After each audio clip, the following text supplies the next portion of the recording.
Hello and welcome to this Friday's episode of Sports Corner. I'm Cole Young and a lot has happened in the past week, so I'll get right to it. Starting in the NBA, some major milestones were set earlier this week. Reigning MVP and NBA champion Shai Gilgeous-Alexander tied an all-time record on Monday night in a close game against conference rival Denver Nuggets. Gilgeous-Alexander completed his 126th consecutive game of scoring at least 20 points, matching Wilt Chamberlain's record streak set from 1961 to 1963. He finished the night with 35 points and a career-high 15 assists without committing a single turnover, joining LeBron James as the only other player to record at least 35 points and 15 assists with no turnovers since turnovers became an official stat in 1977.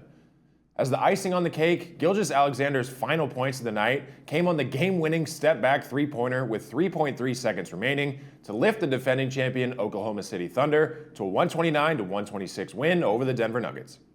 Then, on Tuesday, another historic night in basketball took place. The Miami Heat and Washington Wizards tipped off a standard mid-season weeknight game that was slated to be just a regular old game. But Bam Adebayo had other plans. Looking back in history and mentioning another Wilt Chamberlain record, on March 2nd, 1962, Chamberlain led the Philadelphia Warriors to an astounding 169-147 win over the New York Knicks.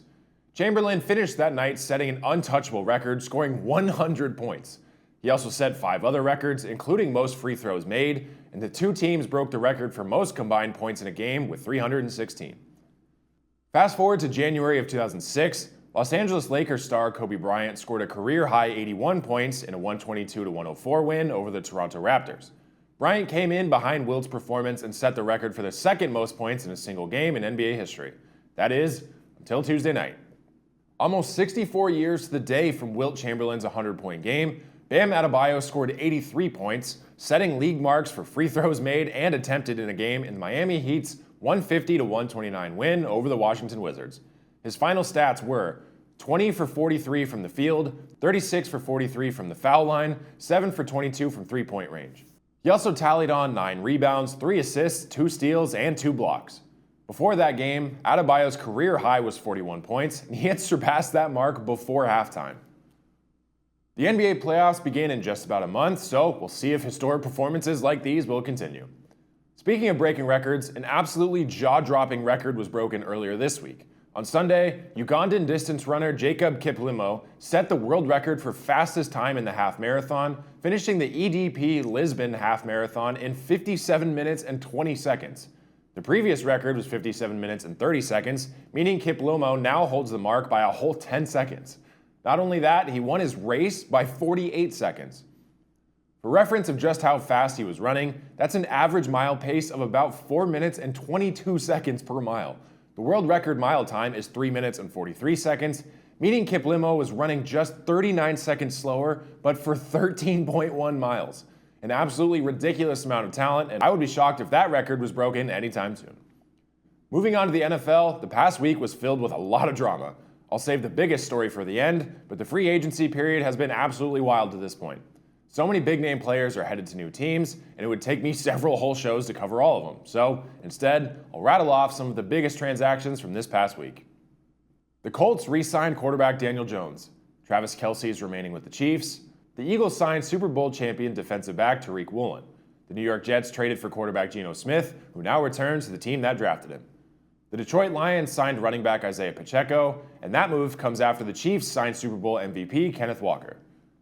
The Steelers signed running back Rico Dowdle after Kenneth Gainwell left Pittsburgh to join Tampa Bay. The Atlanta Falcons agreed to terms with quarterback Tua Tagovailoa. Mike Evans, the leading wide receiver in Tampa Bay Buccaneers history, left the Bucs to join the San Francisco 49ers. Wan'Dale Robinson's headed to Tennessee, Travis Etienne is joining the Saints, Malik Willis is the Dolphins' next quarterback, Michael Pittman Jr. is now a Steeler, Alec Pierce is remaining a Colt, and so on. The Raiders have been the biggest story of this offseason. They've spent a lot of money acquiring Taron Johnson, Tyler Linderbaum, Jalen Naylor, Kwity Paye, Nakobe Dean, Quay Walker, and more. However, the strangest and most dramatic move comes from their star player, edge rusher Max Crosby. On March 6th, in the biggest trade in franchise history, the Baltimore Ravens acquired 5-time Pro Bowl defensive end Max Crosby from the Las Vegas Raiders for first-round picks in 2026 and 2027. This move was set to put the Ravens back in Super Bowl contention. Then, on Tuesday night, the Baltimore Ravens shockingly announced that they were backing out of the trade for Crosby, citing a failed physical due to a knee injury. If this wasn't shocking enough for you, the drama continues. After the announcement, the Ravens almost immediately announced they had signed edge rusher Trey Hendrickson from the Cincinnati Bengals. So, the Ravens retained their 2 first-round picks and still acquired an all-pro pass rusher. Now, the question remains if Crosby will somehow still stay with the Raiders or if he will still be traded to a new team, this time for a cheaper price. Like I said, it's already been a wild week in the NFL, but I think the drama is just beginning.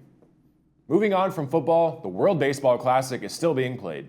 Team USA got their tournament underway last weekend with a whopping 15-5 victory over Brazil, then kept it rolling with a 9-1 win against Great Britain. On Monday, Paul Skeens led the way for the Americans, allowing just 1 hit and striking out 7 batters through 4 innings. Aaron Judge hit a 2-run home run to open up the scoring, and Team USA defeated Mexico 5-3 to improve to 3-0 in the tournament. But on Tuesday night, Team Italy jumped out to a large 8-0 lead over the Americans. USA clawed their way back, but still fell just short 8-6. Heading into Wednesday, Team USA was facing elimination. In the matchup of Italy versus Mexico, the US still had 2 ways in which they could advance. Option 1, Italy had to defeat Mexico outright. Option 2, if Mexico were to win, they would need to score 5 or more runs. Since every team would be tied with a 3-1 record if Mexico were to win, the tiebreakers would come down to runs scored. In that deciding game, Kansas City Royals first baseman Vinny Pasquantino hit 3 home runs, becoming the first ever player to accomplish that feat in the World Baseball Classic. Not only did he make history, but his performance also helped Team Italy and the United States advance to the quarterfinals of the Classic thanks to a dominant 9-1 win over Mexico. Now, thanks to Italy, the United States advances to the quarterfinals and will face who else but Canada. That game will begin today at 5 p.m. on Fox, so tune in to watch the Americans and Canadians face off in another important matchup. With all that said, enjoy all of the basketball, baseball, hockey, golf, tennis, and more that this week has to offer. Be sure to come right back next Friday for more news, updates, and highlights from all across the sports world. I'm Cole Young. Have a great weekend. See you next time.